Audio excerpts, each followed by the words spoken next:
Radio قطر آپ سے مخاطب ہے۔ سیف الرحمان سے آج کا پہلا نشریہ سماعت فرمائیے۔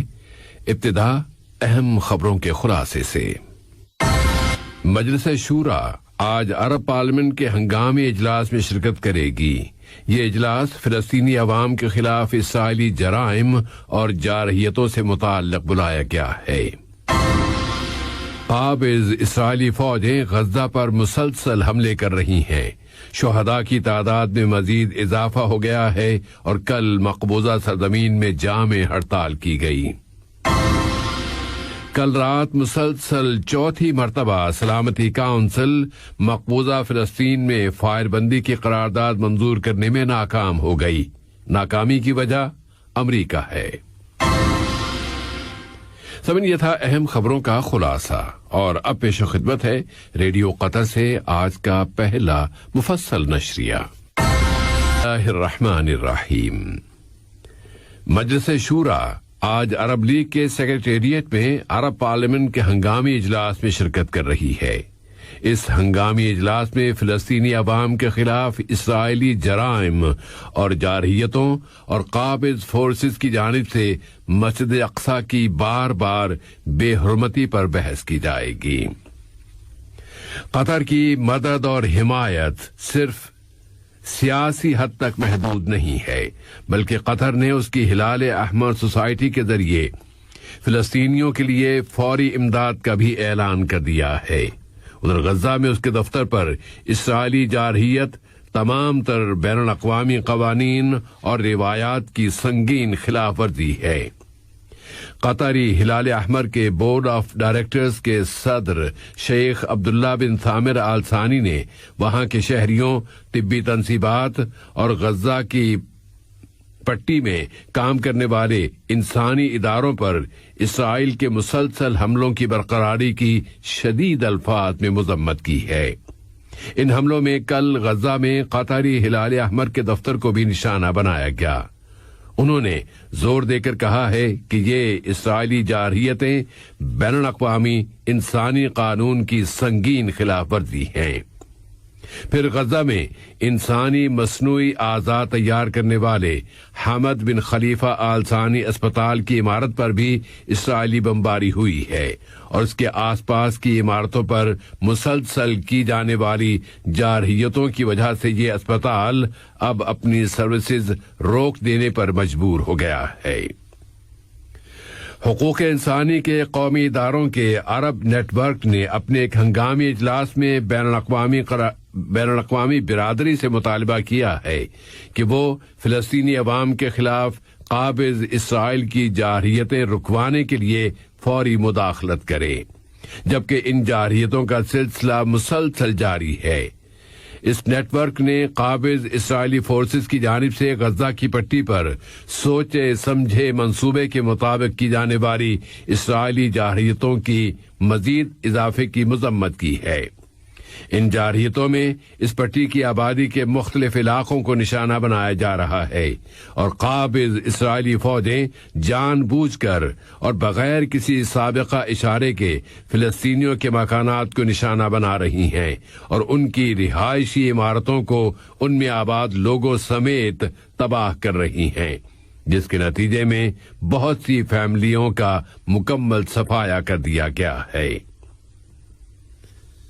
نہتے فلسطینی عوام پر اسرائیل کی کھلی جارحیتوں میں آج صبح سویرے شہر غزہ کے وسطی حصے میں شارع الشہداء پر واقع ایک رہائشی فلیٹ پر اسرائیلی قبضے کے طیاروں نے بمباری کر دی، جس کے نتیجے میں 3 اور فلسطینی شہید اور 3 دوسرے زخمی ہو گئے۔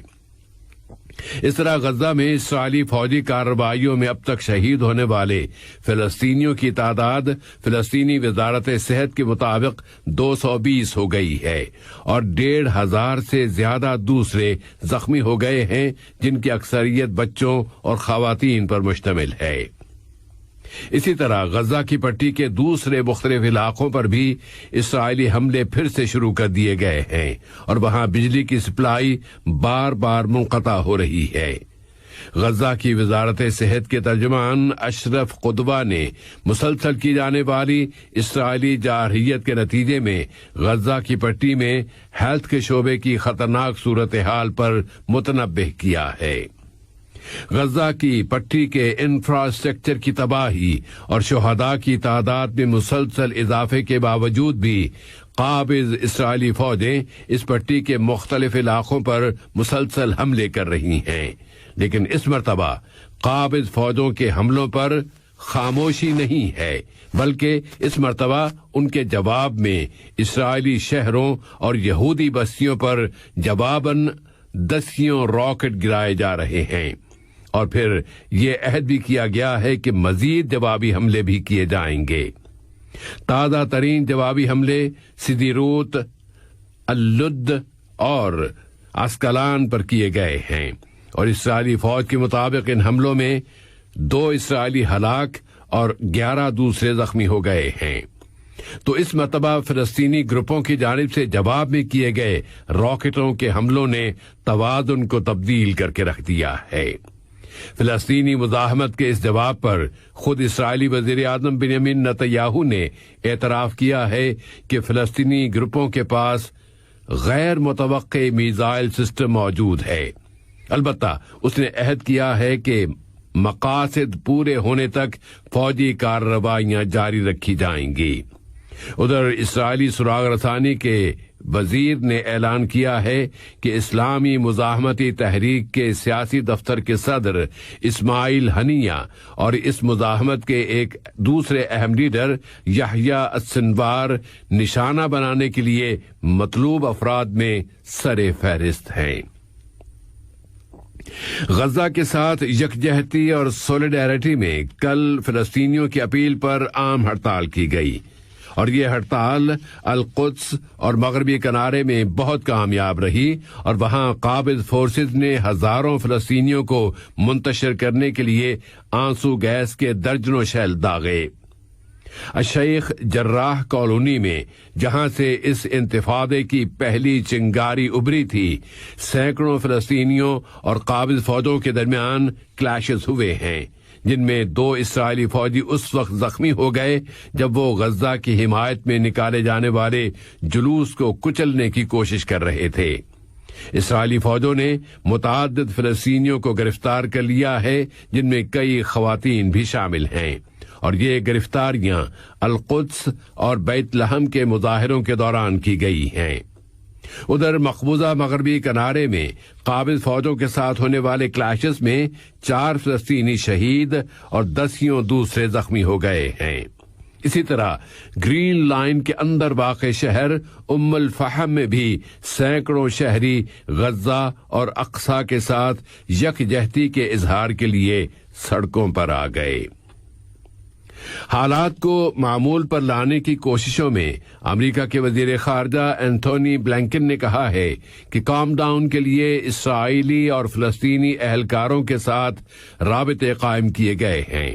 انہوں نے کہا ہے کہ واشنگٹن کوشش کر رہا ہے کہ جلد از جلد فائر بندی ہو جائے۔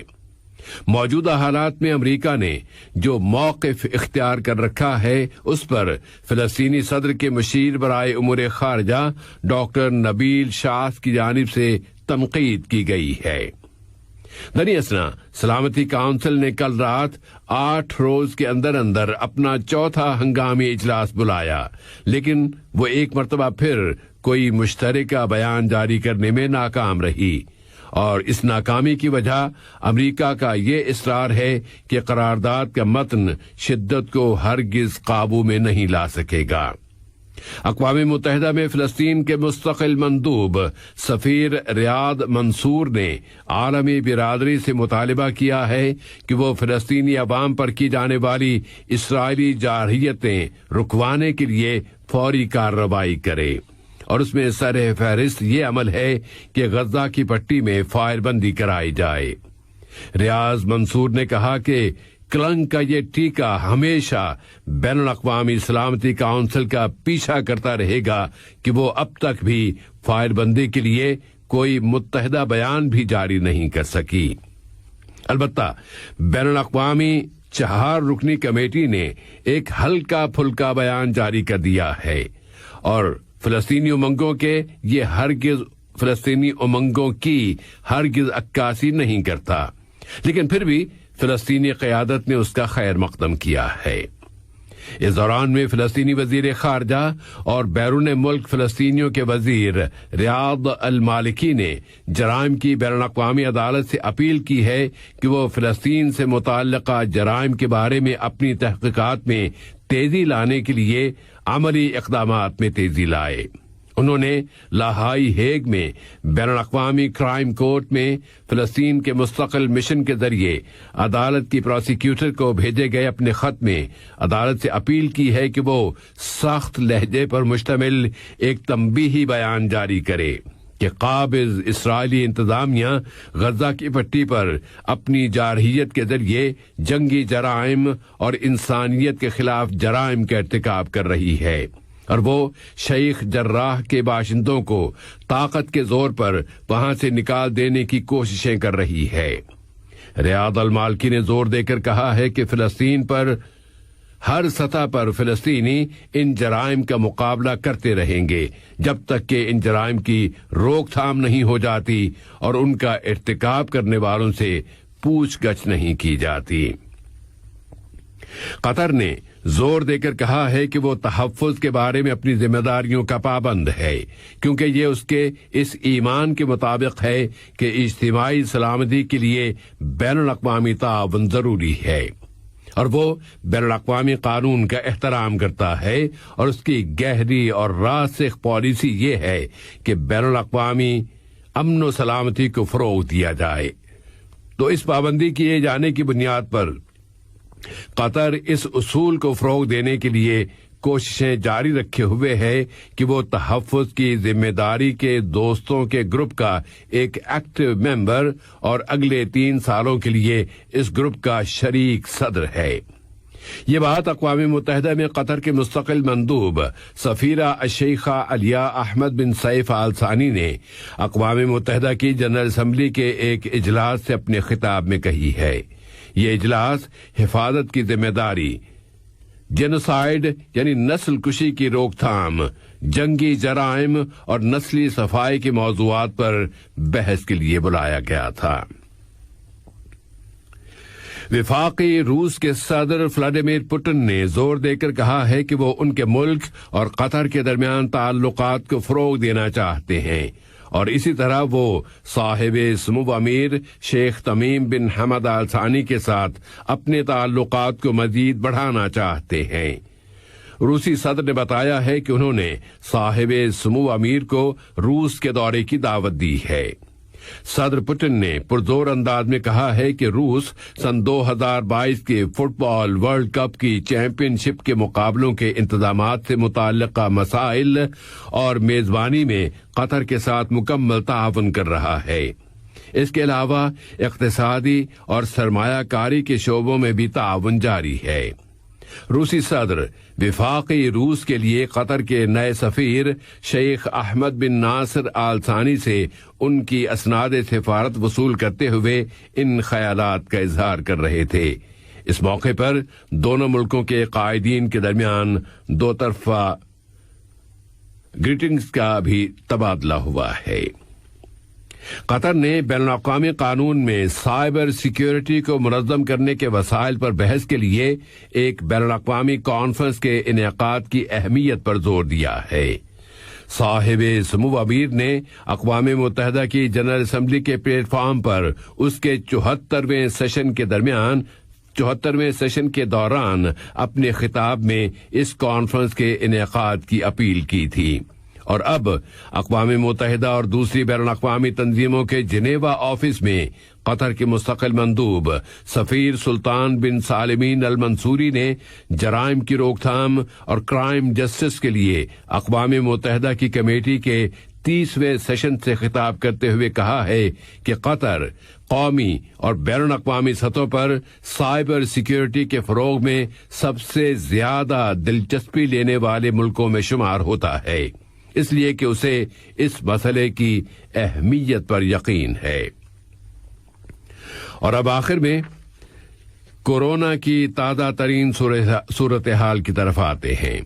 یہاں کی وزارت صحت عامہ نے اعلان کیا ہے کہ ملک میں کورونا وائرس کے مزید 370 کیسز رجسٹر ہوئے ہیں اور مزید 818 بیمار صحت یاب ہو گئے ہیں۔ اس کے بعد یہاں اس بیماری سے شفا پانے والوں کی مجموعی تعداد اب 2,08,614 ہو گئی ہے۔ 4 مزید بیمار فوت ہو گئے ہیں۔ اور ویکسینیشن کے نیشنل پروگرام کے حوالے سے وزارت صحت نے بتایا ہے کہ ملک میں اب تک اس ویکسین کی 2,109,980 ڈوزز دی جا چکی ہیں۔ آج کا یہ نشریہ ختم ہونے سے قبل اہم خبروں کا خلاصہ ایک مرتبہ پھر۔